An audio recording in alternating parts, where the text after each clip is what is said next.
శ్రీ గురుభ్యో నమ. శ్రీమాత్రే నమ. భక్తి దర్శనం ఛానల్ ప్రేక్షకులకి నమస్కారం.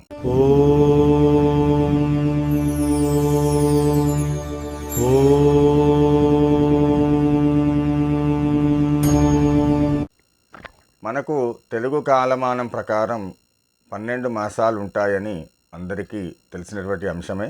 అయితే ఆ యొక్క మాసాలు చైత్రమాసం నుంచి మొదలుకొని ఫాల్గుణ మాసం వరకు కూడా 12 మాసాలు. ప్రతి మాసంలో శుక్లపక్షము, కృష్ణపక్షము అనేటువంటి 2 పక్షాలు ఉంటాయి. ప్రతి పక్షంలో కూడా ఏకాదశి అనేది వస్తూ ఉంది. శుద్ధ ఏకాదశి, బహుళ ఏకాదశి. ఆ రకంగా 24 ఏకాదశులు మనకు సంవత్సరాంతం వరకు కూడా ఉంటాయి. ఏకాదశి అనేటువంటి తిథి దేనికదే ప్రత్యేకమైనప్పటికీ కూడా అందులో మళ్ళీ కొన్ని ప్రత్యేకమైనటువంటి ఏకాదశులు ఉండటాన్ని మనము గమనిస్తూ ఉంటాము. ఆ ప్రత్యేకమైనటువంటి ఏకాదశులలో ఒకటైన ఆషాఢ శుద్ధ ఏకాదశి, దీనినే మనము తొలి ఏకాదశిగా పిలుస్తూ ఉంటాము. అట్లాగే శయన ఏకాదశి అని కూడా అంటూ ఉంటారు. ఏమిటి మరి ఆషాఢ శుద్ధ ఏకాదశి యొక్క ప్రత్యేకత అని అంటే, స్థితికారుడైనటువంటి శ్రీమన్నారాయణమూర్తి యోగ నిద్రలోకి వెళ్ళేటువంటి రోజే ఈ యొక్క ఆషాఢ శుద్ధ ఏకాదశి. ఆషాఢ శుద్ధ ఏకాదశి నాడు యోగ నిద్రలోకి వెళ్ళినటువంటి స్వామివారు తిరిగి కార్తీక శుద్ధ ఏకాదశి రోజున మేల్కోవడం జరుగుతోంది. దానినే మనము ఉత్థాన ఏకాదశి అంటాము. ఆషాఢ శుద్ధ ఏకాదశిని శయన ఏకాదశి అని, కార్తీక శుద్ధ ఏకాదశిని ఉత్థాన ఏకాదశిగా పిలవడం జరుగుతుంది. ఈ ఆషాఢ శుద్ధ ఏకాదశిని మొదలుకొని కార్తీక శుద్ధ ఏకాదశి వరకు కూడా 4 మాసాలు. ఈ 4 మాసాలని మనము చాతుర్మాస్యం అని కూడా పిలవడం జరుగుతుంది. మరి ఆషాఢ శుద్ధ ఏకాదశి అంటే పర్వదినము, స్వామివారు యోగ నిద్రలోకి వెళ్ళేటువంటి రోజు అని మనకు తెలిసింది. మరి పర్వదినం రోజున ఏమి చెయ్యాలి? ఉపవాసం చెయ్యాలి, నిరాహారంగా ఉండాలి, ఇట్లా రకరకాలుగా మనము వింటూ ఉంటాం. అయితే మన సనాతనం ఏదైతే నియమాలను ఏర్పాటు చేసిందో ప్రతిదానికి కూడా ఇటు శాస్త్రపరమైన, వైజ్ఞానికపరమైన, శరీర ప్రకృతి దృష్ట్యా ఏర్పడినటువంటి నియమాలే కానీ వేరే ఇతరమైనటువంటి నియమాలు కావు. ఎందుకు అనంటే, ఉపవాసము అంటే నిరాహారంగా ఉండమని ఎంత మాత్రము కాదు. ఉపస్య వాస అంటే భగవంతుడి యొక్క సమీపంలో ఉండడం అనేదే అర్థం. మరి మనము భగవంతుడిని ఆరాధించటము కానీ, పూజించటము కానీ, ప్రార్థించటము కానీ ఎటువంటి పరిస్థితుల్లో చేస్తాము అంటే, మనకేదైనా ఆపద వచ్చినప్పుడు, ఏదైనా కష్టం సంభవించినప్పుడు మాత్రమే మనము ఆ యొక్క భగవంతుణ్ణి ప్రార్థించడం అనేది జరుగుతూ ఉంటుంది. అందుకోసంగా ఈ యొక్క ఆహార నియమాలను ఏర్పాటు చేయడంలో ఉద్దేశం ఏమిటి అంటే, సుఖమైనటువంటి, ఇష్టమైనటువంటి మృష్టాన్న భోజనం చేసినట్టయితే మనము నిద్రావస్థలోకి వెళ్తామే తప్ప భగవంతుని యొక్క ఆరాధన అనేది మనకు సంభవించడం జరగదు. కాబట్టి సాత్వికమైనటువంటి ఆహారాన్ని తీసుకోవడం ద్వారా ఆ యొక్క భగవంతుణ్ణి మనము పూజించేటువంటి, ఆరాధించేటువంటి అవకాశం మనకు లభిస్తుంది. కనుక ఈ యొక్క నియమాలను ఏర్పాటు చేయడం జరిగింది. ఆ రకంగా ఆషాఢ శుద్ధ ఏకాదశి రోజున సాత్వికమైనటువంటి ఆహారాన్ని తీసుకొని మన యొక్క శరీర ప్రకృతిని అనుసరించి ఆహారాన్ని తీసుకొని భగవంతుడి యొక్క ధ్యానంలో ఉండటం అనేది ముఖ్యం.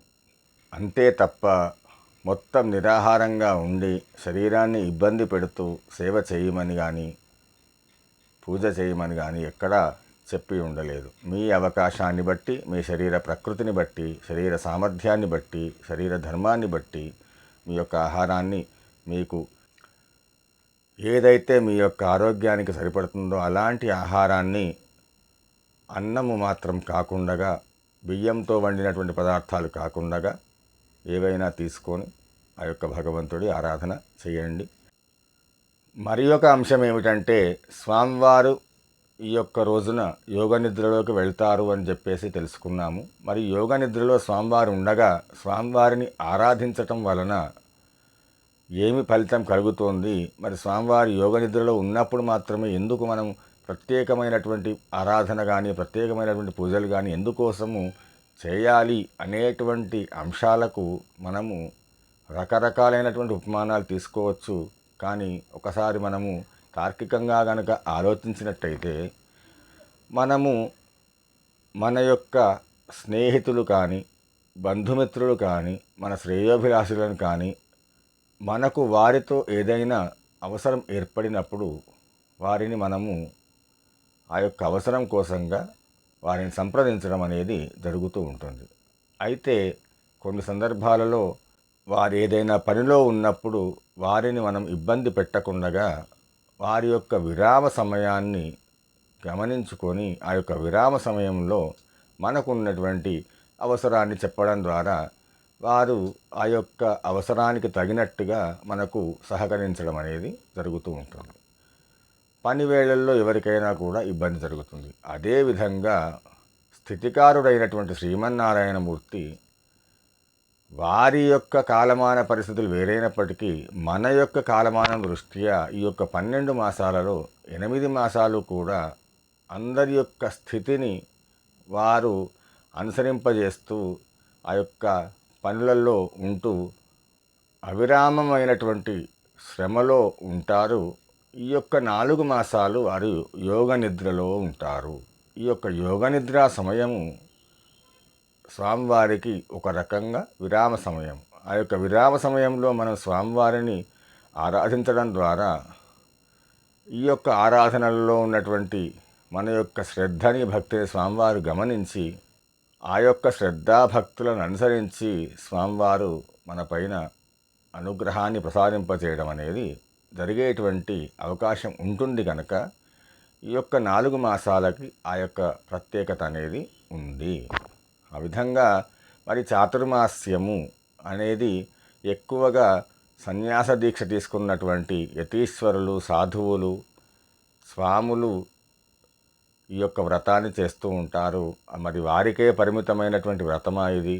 అందరూ చేయవచ్చా అంటే అందరూ చేయవచ్చు, దీంట్లో ఎటువంటి సంశయం లేదు. మరి ఆ యొక్క చాతుర్మాస్యం ఆ యొక్క 4 మాసాలలో ఏమి చేయవలసి ఉంటుంది అనేది ఒకసారి మనము గమనించినట్టయితే ఒకసారి ఈ యొక్క శ్లోకాన్ని అందరూ కూడా వినండి. ఏకభుక్తమధశయ్యా బ్రహ్మచర్యమహింసనం వ్రతచర్య తపశ్చర్య కృత్సచాంద్రాయనాదికం దేవపూజా మంత్రజపో దశైతే నియమా స్మృతాః. ఇందులో మనకు 10 రకాలైనటువంటి నియమాలను ఈ యొక్క శ్లోకంలో చెప్పడం జరిగింది. ఏకభుక్తం ఒంటిపూట భోజనం చేయటము, అధశయ్య నేల మీద నిద్రించటము, వ్రతము కానీ తపము కానీ జపము కానీ దానము కానీ ఇత్యాది మన యొక్క అనుకూలాన్ని బట్టి ఈ యొక్క తపము లేదా జపము మరి ముఖ్యంగా దానము. కలియుగానికి ముఖ్యమైనటువంటి ధర్మం ఏంటి అంటే దానము. ఆ యొక్క దానాన్ని చేస్తూ ఈ యొక్క జపతపాదులు మీకున్నటువంటి ఉపదేశాల మేరకు మీకున్నటువంటి సమయ అనుకూలత మేరకు మీరు చేసుకోవచ్చు ఈ యొక్క 4 మాసాల్లో. అట్లాగే ఆహార నియమాలను కూడా కొన్ని చెప్పడం జరిగింది.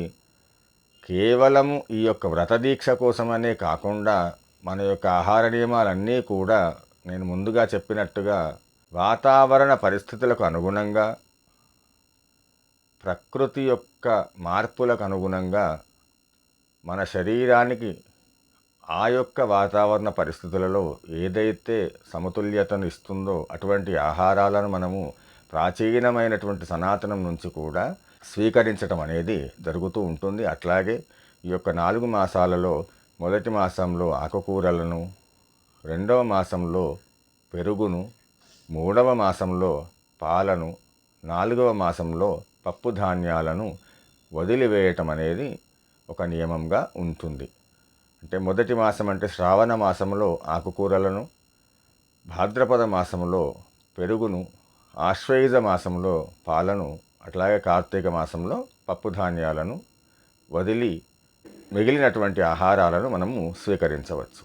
ఆ రకంగా ఈ యొక్క ఆషాఢశుద్ధ ఏకాదశి స్వామివారి యోగ నిద్రలోకి వెళ్ళేటువంటి రోజు గనక, నేను ముందుగా చెప్పినట్టు స్వామివారు విశ్రాంతి తీసుకునేటువంటి సమయంలో మనము చేసేటువంటి పూజల యొక్క మనము చేసేటువంటి పూజలను భక్తి శ్రద్ధలతో గనక చేస్తే ఆ యొక్క విశ్రాంతి సమయంలో స్వామివారు మనల్ని అనుగ్రహించడానికి అవకాశం ఎక్కువగా ఉన్నందున ఈ యొక్క అవకాశాన్ని అందరూ కూడా సద్వినియోగం చేసుకొని ఆ యొక్క ఆషాఢశుద్ధ ఏకాదశి రోజున, తొలి ఏకాదశి రోజున శ్రద్ధాభక్తులు అనేవి అన్నిటికంటే ముఖ్యమైనవి. ఆహార నియమాలు ఇత్యాది నియమాలన్నీ పక్కన ఉంచితే ఏదైతే చేస్తామో అది భక్తి శ్రద్ధలతో చేయటం అనేది అన్నిటికంటే ముఖ్యమైనటువంటి అంశం కనుక, భక్తి శ్రద్ధ అనేది చాలా అవసరం కనుక ఆ యొక్క భక్తి శ్రద్ధలతో స్వామివారిని అందరూ కూడా ఆరాధించి స్వామివారి అనుగ్రహాన్ని పొంది తరిస్తారని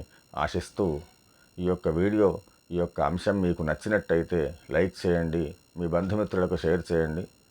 మరిన్ని మంచి వీడియోల కోసం భక్తి దర్శనం ఛానల్ను వీక్షిస్తూ ఉండండి. ఛానల్ని సబ్స్క్రైబ్ చేసుకోండి. శ్రీ గురుభ్యో నమః. సర్వే జనా సుఖినో భవంతు. నమస్కారం.